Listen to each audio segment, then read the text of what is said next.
الرحمن الرحيم لا أقسم بهذا البلد صدق الله العظيم وبلغنا رسوله النبي الأمين الرؤوف الكريم ونحن على ذلك لمن الشاهدين والشاكرين والحمد لله رب العالمين.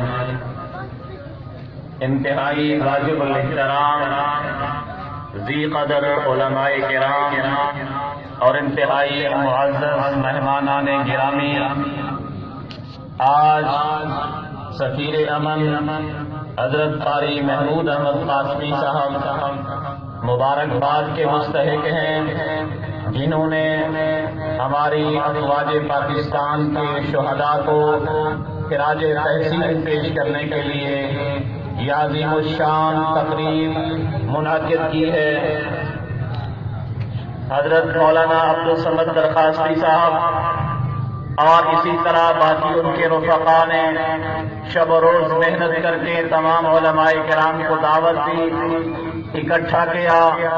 یہ تمام مسالک اور مکاتب فکر کا حسین مجموعہ اس بات کی غمازی کرتا ہے کہ جس طرح پاکستان کے بنانے میں تمام مذہبی مکاتب فکر نے، تمام مسالک کے علماء کرام نے اتحاد اور اتفاق کے ساتھ ملک پاکستان کو معرض وجود میں لے آئے، اور یہی وجہ ہے حضرت قائد اعظم محمد علی جناح رحمۃ اللہ علیہ نے حضرت مولانا شبیر احمد عثمانی ایک عالم دین کو، حضرت مولانا ظفر احمد عثمانی ایک عالم دین کو علماء کرام کی محنت کی وجہ سے یہ اعزاز بخشا کہ پرچم کشائی ان کے سپرد کی، ان کے حوالے کی، اور ان کے حوالے کر کے یہ بتلا دیا کہ تم ہی ہو پاکستان کے بنانے والے اور تم ہی ہو پاکستان کے بچانے والے.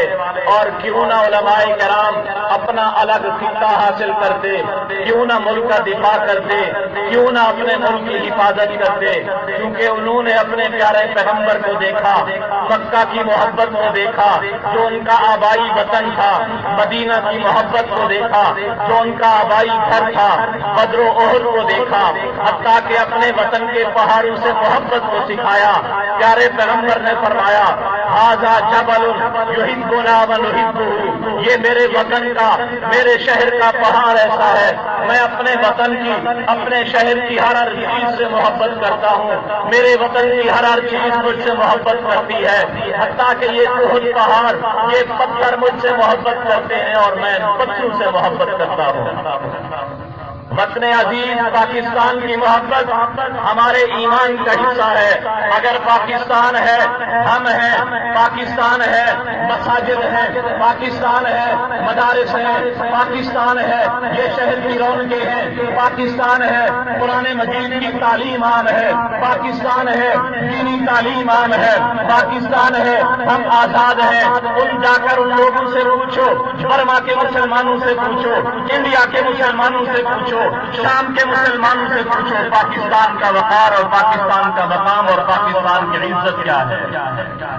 اور میں ساتھ ساتھ یہ بھی کہہ دینا چاہتا ہوں اپنے اداروں کو کہ جس طرح ہمارے اکابر علماء کرام نے اس وطن کے پرچم کو ہمارے ہاتھ میں دیا، بلند کر کے دیا، رونق و عزت بخش کے دیا، ہم بھی اس امانت کی اسی طرح پاسداری کریں گے جس طرح ہمارے اکابر ہمارے سپرد کر کے گئے ہیں. لیکن یہ بھی یاد رکھنا چاہیے جب قائد اعظم محمد علی جناح کا جنازہ تھا، جنازہ پڑھانے والے علامہ شبیر احمد عثمانی ایک عالم دین تھے. میں جب اس جنازے پہ غور کرتا ہوں، ایک آدمی ہے، جنازے کی صفیں تیار ہیں، ایک آدمی باہر بیٹھا ہوا ہے جو اس ملک پاکستان کا وزیر خارجہ ہے، جس کا نام ظفر اللہ خان ہے. وہ قادیانی ہے، وہ مرزا غلام احمد قادیانی کے ماننے والا. جنازے میں شریک نہیں ہوتا. اس سے پوچھا جاتا ہے قائد اعظم کا جنازہ کیوں نہیں پڑھتے؟ وہ جواب دیتا ہے مجھے کسی مسلمان حکومت کا کافر وزیر سمجھ لیں یا کافر حکومت کا مجھے مسلمان وزیر سمجھ لیں، میں جنازہ نہیں پڑھ سکتا.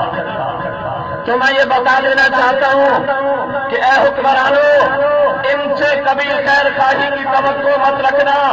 جو آقا عربی محمد صلی اللہ علیہ وسلم کے خیر خواہ نہیں، جو محمد عربی کی نبوت کے ڈاکو ہیں، سوچے جائے کہ ہم ان کو اپنی اقتصادی کمیٹی میں شامل کریں، اقتصادی مشیر بنائیں، وہ کبھی ہمارے وفادار نہیں ہو سکتے، ہمارے ملک کے وفادار نہیں ہو سکتے.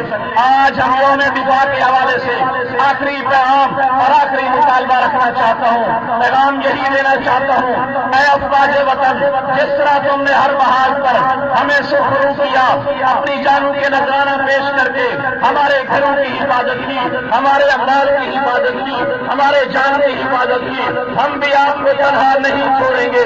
یہ حکمران تو شاید برطانیہ چلے جائیں، امریکہ چلے جائیں، جہاں آپ کا پسینہ بہے گا، علماء کرام کا خون بہے گا. لیکن ساتھ وہی مطالبہ بھی دہرانا چاہتا ہوں کہ عاطف میاں قادیانی ہے، یہ ظفر اللہ خان وزیر خارجہ کا جانشین ہے، خط نبوت کا ڈاکو ہے، آئین پاکستان کا غدار ہے، آئین پاکستان کا دشمن ہے. اس کو اپنی اقتصادی کمیٹی سے خارج کیا جائے. آپ کو یہ مطالبہ منظور ہے؟ السلام علیکم ورحمۃ اللہ.